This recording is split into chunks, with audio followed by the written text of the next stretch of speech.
Welcome back, colleagues. I'll just give you a couple of minutes to settle. Okay. So we've had a lot of the theory about attachment and nurture from Alison this morning, and an in-depth understanding of what we're talking about. And what we're going to do now is we're going to hear from Tina Hendry. Now, some of you may have heard Tina speak before. She spoke at our first conference, our launch, and I think we were all really, really impressed by her input. Quite an emotional input, actually. So if you haven't heard Tina before, be prepared for that.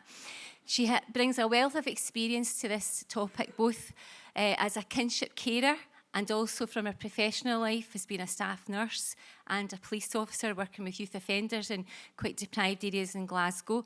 And she's also a Reiki practitioner and a restorative practices practitioner. So she brings a whole wealth of experience around this, and I know that you're really going to enjoy listening to her. What I really took away from her last presentation was that we have to see the child and not the behaviour. So I'm really interested to see what she brings along to us today. So welcome, Tina Hendry.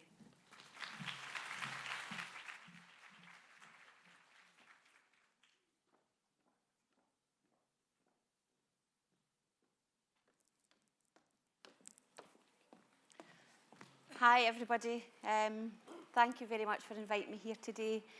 And when I come to these sort of things, before I get up here, I often wonder, why am I doing this to myself? Why am I putting myself through this? My nerves are shattered, I'm dysregulated. You'll probably see me rocking about, all that rhythmic movement that Alison was talking about, just to try and reduce my anxiety and help me regulate. And then I remind myself why I'm doing it. I'm doing it because I have 2 children who really struggle in every aspect of their life. And I want to help people see my girls in a different light, to see them with empathy and kindness, and understand where that behaviour that very often that is labelled bad or labelled as behavioural problems, where it actually comes from, how deep-rooted it is, and how it's not their fault. As Lorraine said, I'm a trained staff nurse and I've been a police officer for 15 years. But the hardest thing I've ever done was when I took on the role of kinship care. And to be honest with you, the term that was used all the time was attachment issues, and you'll all have heard that term. But what does that actually mean? All the theory and all the evidence-based stuff Alison gave you there, which was fantastic, and I love listening to it, because everything she says about the theory and the evidence, I can relate to it in real life. I can see how that has impacted my girls because it hasn't went right in their early start. So what is attachment issues? It'll mean something different to you, it'll mean something different to you, but I know the reality of it. And when I first undertook the care of the girls, I would say they were very, very stressed, and very quickly that stress manifested into distress, then frustration, then anger, and then aggression. And I'm now at the point, because I've been able to self-educate, I've been able to be supported by professionals within North Lanarkshire, where I can now reflect on the terms that I initially used to describe the girls, and think, what actually changed when my perception changed from distress to frustration to anger to aggression? And you know what? Nothing changed. They were always very, very distressed. It was my perception of how the girls were presenting that had changed. And that probably changed because it was very difficult. It was very difficult trying to parent a kid who hurts, who's came from a hard place, who's experienced adverse childhood experiences and a disrupted attachment. And just to look at, I always forget I've got this, somebody needs to remind me, just to look at where that's came from and the basis of the attachment cycle. And I try to deliver it simply so as we actually get it. Babies are born to connect. They need to be able to connect to survive. As Alison says, they are not able to do anything for themselves. They're very dependent. And to be able to connect, they need to let us know if they have a need. So they've already established an attachment behaviour as such. When they have a need, whether it's hunger, pain, they're needing change, they're agitated, they're anxious, they let us know, and they let us know by crying. And we respond to that and assess what the need is and meet that need. Then the baby's happy. But if that cycle's broken somewhere along the line, and not all the time, it doesn't need to be met 100% all the time, as Alison said. It's about what happens most of the time. So if that baby has a need, and the need is unmet, whether it be physical or emotional, the baby gets stressed. That need's still there. There then becomes another need. That need is then unmet. The baby becomes more stressed. And that's a cycle that's ongoing. And that has an impact on how their brains develop. Their wee brains are filled with stress and fear. Now I'm going to show I went the wrong way. Still face experiment. Now you will all have saw that on numerous occasions. I love it. Quite hard to watch, but I like to explore the reality of how that would impact on a child if that was extended. Babies this young are extremely responsive to the emotions and the reactivity and the social interaction that they get from the world around them. This is something that we started studying 30, 40 years ago, when people didn't think that infants could engage in social interaction. In the still face experiment, what the mother did was she sits down and she's playing with her baby, who's about a year of age. I'm like a girl. Oh. And she gives a greeting to the baby gives a greeting back to her. Yeah. This baby starts pointing at different places in the world, and the mother's trying to engage her and play with her. They're working to coordinate their emotions and their intentions, what they want to do in the world. And that's really what the baby is used to. And then we ask the mother to not respond to the baby. The baby very quickly picks up on this. And then she uses all of her abilities to try and get the mother back. She smiles at the mother. She points because she's used to the mother looking where she points. The baby puts both hands up in front of her and says, "What's happening here?" She makes that screechy sound at the mother, like, "Come on, why aren't we doing this?" Even in this 2 minutes, when they don't get the normal reaction, they react with negative emotions, they turn away, they feel the stress of it, they actually may lose control of their posture because of the stress that they're experiencing. Okay. I'm here. And what are you doing? Oh, yes. Oh, what a big girl. It's a little like the good, the bad, and the ugly. The good is that normal stuff that goes on, that we all do with our kids. The bad is when something bad happens, but the infant can overcome it. After all, when you stop the still face, the mother and the baby start to play again. The ugly is when you don't give the child any chance to get back to the good. There's no reparation, and they're stuck in that really ugly situation. We saw how quickly that baby reacted to the lack of emotional availability. Now, Mum was still there, she was still present, she just wasn't emotionally available.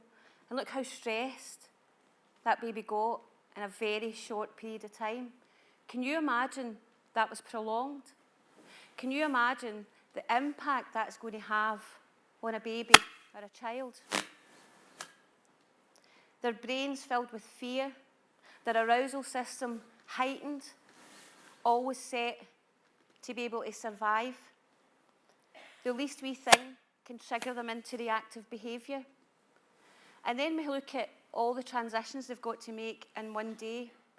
It's not just the major transitions like nursery to primary, which is massive, or primary to secondary, which we're going through some issues with that just now, but thankfully supported by the school. It's everyday transitions. It's getting up in the morning, getting organised, leaving the house and me to go to school. They're terrified. They're scared. What are they scared of? They're safe in the school. There's people there that love them within the school. They're still scared. They're unable to manage that fear. They're unable to regulate the emotions that's overwhelming their system. And when they're unable to do that, stress mode kicks in, fight, flight, or freeze. And very quickly, you went from that fear, distress, fear, to very reactive behaviour and sometimes violent behaviour. And then if you're the person on the other side of that behaviour and you're experiencing that every single day or every other day, how does that make you feel? Behaviours trigger emotions. We're all human. We sometimes become embroiled in the chaos that the children are externalising. We join their trauma. We can become traumatised by their trauma. We can start mirroring their trauma. We can become reactive because we're so stressed by how difficult it is to manage that child or help that child manage. Now, even going from the house to the school was a battle every single day. And in the early days, if I didn't have the girls at the nursery, I don't know how I would have coped. Because they knew when I walked through that door in the morning I had, did I need a cuddle? Did I need taken into an office and made a cup of coffee? Or did they need to avoid me because I would have taken their head off? I was so stressed. They supported me. They put their arms around me and helped me with my emotions when I was struggling to deal with the children's emotions. And that's an important factor. And I'll extend that to the school. If we are not supported in helping our traumatised children manage, we're in chaos. We're in absolute chaos. I learned very quickly that telling stories to the children helped reduce their anxiety and helped them manage the transition. Tell them a story about what's going to be happening. The hypo-birthing reflects brilliantly in what it is that we do. Tell them a story of how their day is going to pan out, who's going to be there, what's going to be happening. Taking them to that place of anxiety while they're in a safe place with you. And the hope that when they experience that reality, they're a wee bit more resilient and able to manage the emotions that could then end up as reactive behaviour. We tell a story. I put my perfume on their sleeve or a scarf. Quite often my wee will get to school with a flowery scarf round her neck because it helps her feel safe. It smells of me. It takes her to a place of safety when she's struggling emotionally. And I say, when you're missing me, nobody needs to know what you're doing. Smell your sleeve, that's me, and that's me sending you a hug.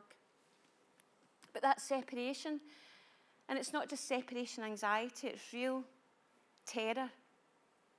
When I'm away from them, when I'm going to work, it's that out of sight, out of mind. They think I'm never coming back. And I've said before, Anna Webb made a statement to me years ago, and I'll never forget it, and I could cry every time I think about it. She will press your buttons to the limit because in her wee mind, you're going to leave her as well.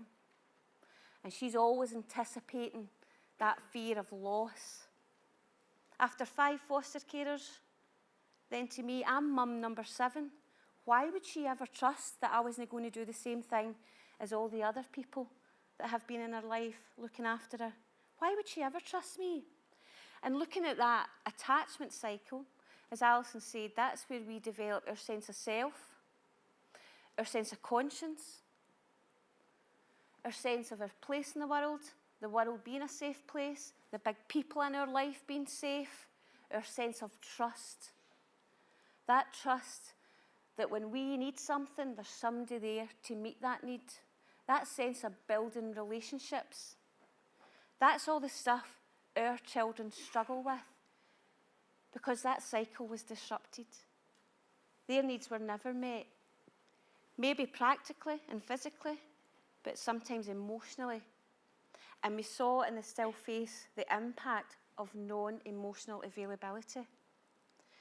So when our wee ones come to the school and they're stressed out their box and they're wiry, they need you to help them regulate. And I always use the story about the school playground. After getting over the battle of getting the clothes on and getting to school, we went to the school playground, and that's another transition. The transition from the playground into the class. And they see all their wee friends, and they're excited, and they're playing tag, and they're running about. And bearing in mind, in this whole process of self-regulation, excitement has the same manifestation as the fear and the distress. It dysregulates them. They become overwhelmed with emotions, and they do not have the ability to self-regulate. So they're running about, play, play, play, and then the bell goes at 9 o'clock, and what have they got to do? Taxi for Hendry? What have they got to do? They've got to stand still in a line. My wee bee's all over the place. She physically can't stand still. And then the heedy comes out, or whoever's coming out, and what do they see?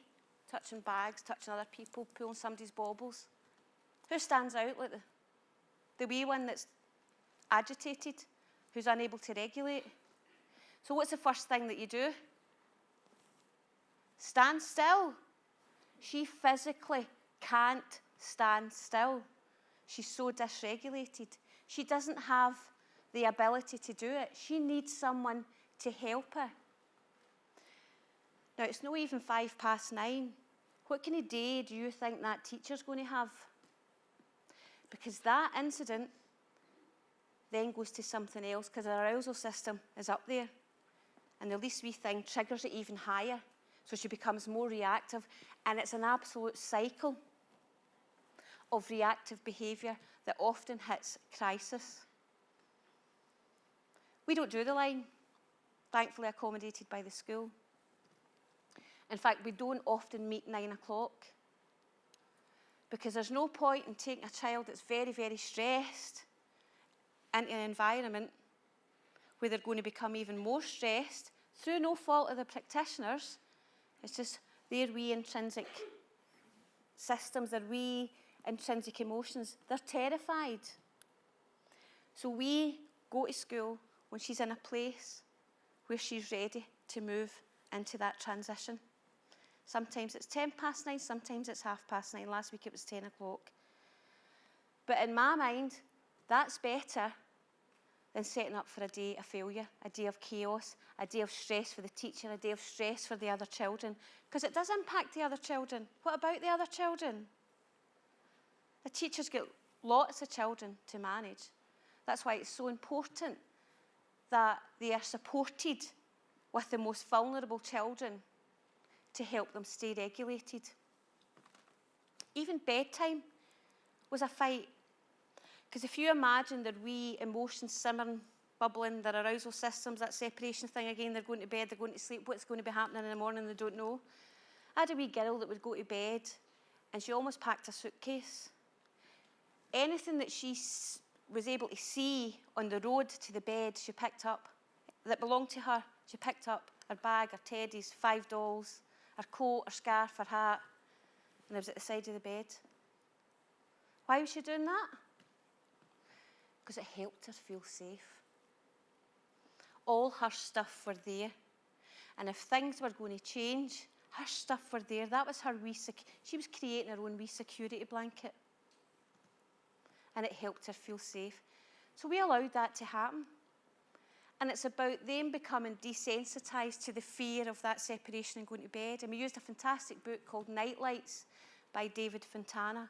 And see, in effect, it's actually meditation and mindfulness for children. Goes through all the relaxation techniques, being mindful of the breathing, and then a lovely story, using stories again. Now, any transition can be helped managed by a story if you've got the wee one in a place where they're able to process. Bear in mind, if they're tipped over the edge, their systems are so overwhelmed, it doesn't matter what you're saying to them, the neocortex isn't linking in, their thinking brain's not there, they're being driven by their emotional brain, they're being driven to survive. So we need to calm that first. I remember going to the school one day, a lot of years ago, and I've told this story before, so if you've heard it, apologise. I remember seeing the wee one standing with the teacher, and you know when you're going to the school and the teacher's there and you're like, oh no, she's looking for me, and you're trying to get smaller. And the teacher was so stressed. And she says, she's been an absolute nightmare. And I was like, all right. I said, I'm going to come back and see you in 5 minutes. And I took the wee one away. I dropped her off and I went back down. But there was something in my journey that clicked in my brain, and it made me feel empathy for the teacher, because I knew exactly where she was at that point. I knew exactly how she was feeling. I knew exactly how stressed she was, because she was in a situation where she was having to manage this chaos, that chaos that ended up very reactive. And the first thing I said to her when I went in, by that point I was calm, was, how are you feeling? And I think if she could have hit me, she would have. How am I feeling? And she says, I just don't know what to do. And I says, I know. I says, but the issue is, you're the teacher, you've got a lot of experience, and see all the overwhelming emotions that's going through your system right now. You can process them. You can manage them. She's 6, and she absolutely can't. How do you think she feels? And honestly, it was like a light bulb. Our relationship changed completely from that day, because it took the teacher to a different place. And it was amazing, because the wee one settled as well. And that's why I would always say to practitioners, see when you're stressed by behaviours, because as I said, behaviours trigger emotions in us all. It's human. And sometimes we don't even like who we're working with because they take us to that place, and that's okay. But you need to manage that, because if you can't manage your own emotions, how are you ever going to help a child manage their emotions? And if there's been an incident, as highlighted in the still face experiment, the most important thing is recovery. Is recovery from that incident. The child sees that it hasn't actually impacted their relationship. They're still there, they're still trusted. They're still in a safe place. My wee one did something very risky the other day. She hid in a high ledge behind a curtain, which frightened the staff to an extent you would never believe. That was because she was struggling with a transition. Was that all right for her to do that? Absolutely not. But she had got herself into a place where, after some time, she'd become more regulated and her thought process was able to kick in, but she didn't know how to get out of it. She was now in this situation. How do I get out of this? Unfortunately, when the teacher went in and heard her voice, the first thing she did when she got her down was hugged her and says, I was so scared. And that had a reaction to my wee one, because she then obviously was able to have some empathy about how her behaviour had impact on that teacher. That is massive. That is massive for our children. But if the adult's interaction was different, I'm not sure she would have been able to experience that empathy. And she was remorseful, and she saw that the staff recovered from that incident. I'm going to have to move on. And I think it's important when we look at children's behaviours that we be mindful that we have to help them manage, because these attachment-labelled behaviours, reactive behaviours that are quite often volatile or destructive, are damaging, are managed to an extent. However, if we don't help the child understand where that's came from and be able to manage the emotion that caused that reaction, that behaviour will continue. And see, when they're 12, 13, 14 and they destroy something or they lash out, that's then a crime. It's completely different from the 5-year-old or the 6-year-old. That's why it's so important to help them understand their behaviour without blame, shame or guilt. 80% of our young men in Scottish prison for violent crime have been through the care system. That's massive. The risk of psychosis in adult life is increased threefold. And we see lots of this evidence related in the ACE study as well. That's no figures I've picked up in the way for shots. That's evidence-based, that's research that's been done. If we don't, early intervention needs to be real, on the shop floor, with real understanding, without blame, shame or guilt, and how to help the child manage. Now, that's not to say the behaviours are acceptable or allowed. We still need to manage the behaviours, but our interaction needs to be emotionally based, emotional connection to help them regulate. And once they've regulated, we can then move on and deal with the behaviour. We use the tricky brain. We talk about the tricky brain. Everybody's got a tricky brain. And we use the inside-out characters: fear, joy, sadness, disgust. And that helps my wee one understand what's going on in there, that she's not bad. And she talks about her tricky brain. And she talks about fears at the front. What am I going to do to get him behind? And we say stories like, well, it's maybe Joy's turn, so let him know that it's now Joy's turn. Bringing in that turn-taking, that connection. It's Joy's turn. Right, fear, you're at the back. And that stops her and helps her process. Or stop them in their tracks when they're teetering on the edge with the 5, 4, 3, 2, 1 game. 5 things you can see. 4 things you can touch. 3 things you can hear. 2 things you can smell. And 1 thing that you're really good at. In that minute or so that takes you to do that, you're emotionally connecting. You've got them in a place where they're helping them regulate and able to think about what you're saying. I've got one wee film, it doesn't take long, that I'm going to show you, and I think it's important that we show you. It's a young man called Tony. Tony spoke at my last conference, and he is, lots of you would have heard him, he is absolutely amazing. I'll let him tell you himself what his experience has been.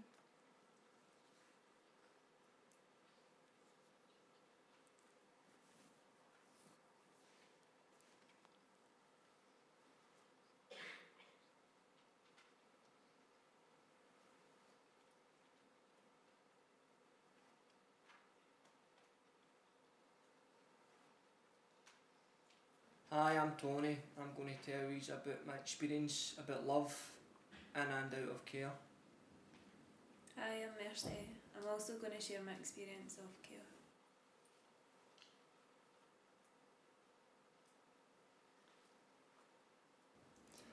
Well, my life before I went into care was pretty much horrible. I stayed in the house with my mum, who was caught up in drug addiction. With this, there was violence, abuse. My windows were getting smashed, my door was getting kicked in. There was bricks coming through my windows at night when I was in my bed asleep. And all I wanted at this time was a cuddle and to get told that I was loved. Now I know my mum couldn't give me this love and affection that I was needing at this time. She really struggled to deal with the death of my stepdad.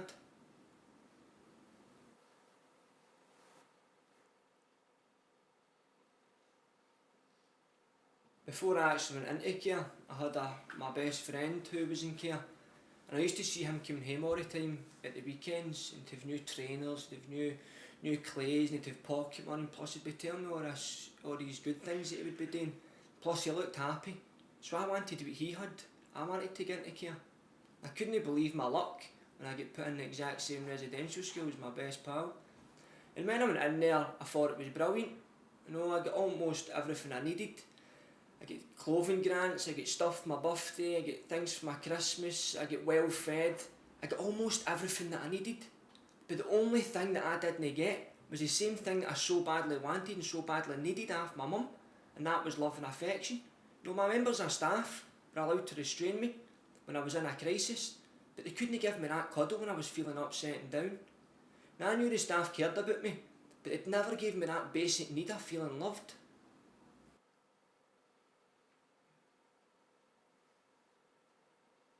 When I was 12, I was in a really bad motorbike crash with my dad, and I woke up in hospital and got told that my dad was dead. And this was a very traumatic time for me. Well, I was in a wheelchair and crutches for nearly 2 years.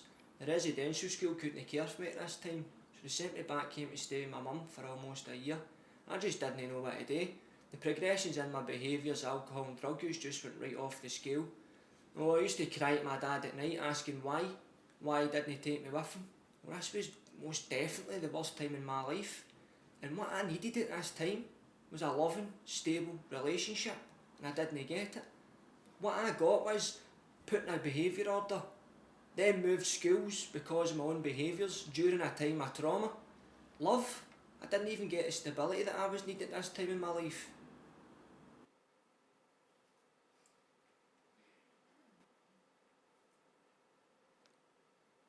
Well, as I said, my behaviours were right off the wall up until the age of 23. No, that's 9 years. 9 years of pure chaos of alcohol and drug abuse. I was in and out of prisons and hospitals due to my offending and my mental health issues. Prison where I spent 6.5 years of my life. I just didn't know what to do. I was so lost in life. I then eventually hit my rock bottom. I went into a rehabilitation centre called Jericho House. And when I went in there, they taught me something special. My key worker, wee Margaret Diamond, would sit me down and she would tell me that she would love and care for me until I could love and care for myself. She also told me that the members of staff, if I was ever to fall, that they'd be my crutches and they would catch me. And at 23 years of age, and this is the first time I'd ever heard anything like this before in my life. And if I had got this type of love and affection when I was in care, I know it would have made a massive difference to me. It would have given me that emotional stability of knowing that somebody loved me, really loved me, real genuine love that most people experience in their lives. He's an amazing guy, and what Tony has shown us is poor outcomes are not inevitable. That boy was part of a team that worked with Scottish Government in changing legislation in Scotland. After doing 6.5 years in the jail, being in and out of mental health institutions because of his attachment issues, he met Maggie Diamond. Does anybody know Maggie Diamond? Go Maggie. One person made a massive difference to that boy's life because he felt valued. He felt he had a place in the world. Somebody loved him, really loved him. And it's all right to love our children. I know staff in my girls' school actually love them. They don't just care for them and teach them. They actually love them. And that's all right. That's what our children need to feel valued. Tony is able to tell you now, all he's wanted was a cuddle. Do you think he was sitting on the couch with his arms out? No. Tony would have been doing everything in his power, like mines do it sometimes, to keep everybody who was involved in his life at bay. Because big people let them down. He never established that sense of trust, that sense to be able to build relationships. And it doesn't happen overnight. He would have been fighting. Connection in relationships is the way forward, and it's easy to say it's the hardest thing to do with vulnerable children who really need it, because they will do everything in their power to keep you away. They'll say the most horriblest things, they'll destroy your property, they'll go on a nice day out and then on the way home they'll destroy it. They'll do everything to keep you back for them. And that's where it's so important for you to recover from whatever that was, so that our children know that the relationship is not damaged. You're still there. I did that and you're still there for me. Yeah, I'm still here and I'm not going anywhere. Yous are the Maggie Diamonds in our communities. Our children are part of communities and they need yous to survive in communities. What you do, your input in a child's life makes a difference. And see the parents that won't connect with you, that won't engage with you, they're the ones you need to draw in the most, because we need to be mindful. See, the parents, very often, they were the children that struggled. Thank you very much.